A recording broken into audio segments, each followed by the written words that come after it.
जय श्री कृष्णा प्यारे भक्तों। ऐसे इंसान भगवान की तरह हर पल आनंद में रहते हैं। जैसे भगवान हर पल आनंद में रहते हैं तो कुछ खास मनुष्य होते हैं जो कि भगवान की तरह ही आनंद में रहते हैं। जानने के लिए प्यारे भक्तों अंत तक बने रहिएगा और एक एक शब्द को ध्यान से सुन लीजिएगा। भगवान को हम जब अपने आप को अर्पण कर देते हैं प्यारे भक्तों, तो हमारा अपना कुछ नहीं रहता, सब भगवान का हो जाता है।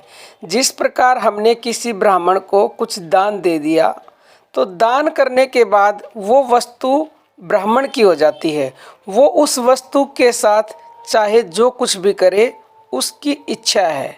ऐसे ही हम भी जब अपने आप को भगवान के अर्पण कर देते हैं तो हमारा अपना अधिकार अपने शरीर के ऊपर से समाप्त हो जाता है। फिर सारा अधिकार भगवान का है, भगवान जो चाहे करे उसकी मर्जी। और अगर देखा जाए तो सारी चीज़ें पहले से ही परमात्मा की हैं, हमने उन पर अपना अधिकार जमा रखा है।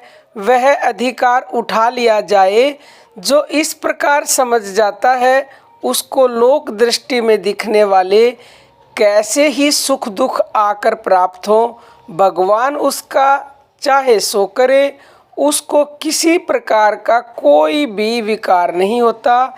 इतना ही नहीं, वह आनंद मग्न हो जाता है। उसको भगवान यानी मालिक के सुख से ही सुख होता है और मालिक कभी दुखी नहीं होते, क्योंकि भगवान तो हर पल आनंद में रहते हैं, हर पल सुखी रहते हैं, इसलिए वह भी सदा सुखी रहता है। फिर उसके द्वारा जो नए कार्य होते हैं वे मालिक के अनुकूल उन्हीं की आज्ञा के अनुसार होते हैं, क्योंकि उसके मन बुद्धि और शरीर प्रभु के अर्पण हो चुके हैं। सारी वस्तुएं मालिक की हैं, उन पर वह अपनी आज्ञा नहीं चलाता, उसका कोई वश नहीं रह जाता।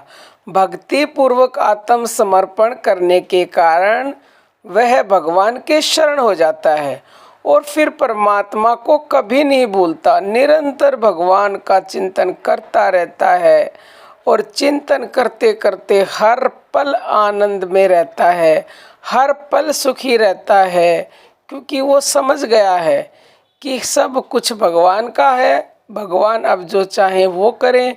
और प्यारे भक्तों, जो मनुष्य जो इंसान इस प्रकार सोच लेता है, अपने मन बुद्धि और शरीर को प्रभु के अर्पण कर देता है, प्रभु कभी उसके साथ बुरा कैसे कर सकते हैं। प्रभु तो दया की मूर्ति है, हम उसकी दया को समझते नहीं, जानते नहीं, इसीलिए हम दुखी रहते हैं और इसीलिए उसकी दया को प्राप्त नहीं करते, क्योंकि हम जानते ही नहीं है।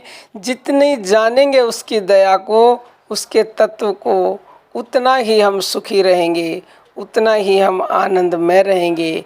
तो प्यारे भक्तों, आप भी भगवान को मन बुद्धि और शरीर अर्पण कर दो, और जिस दिन आपने अर्पण कर दिया फिर हर पल आनंद है, हर पल आनंद। तो प्रेमी भक्तों, अब हम अपनी वाणी को विराम देते हैं। जय श्री कृष्णा प्यारे भक्तों।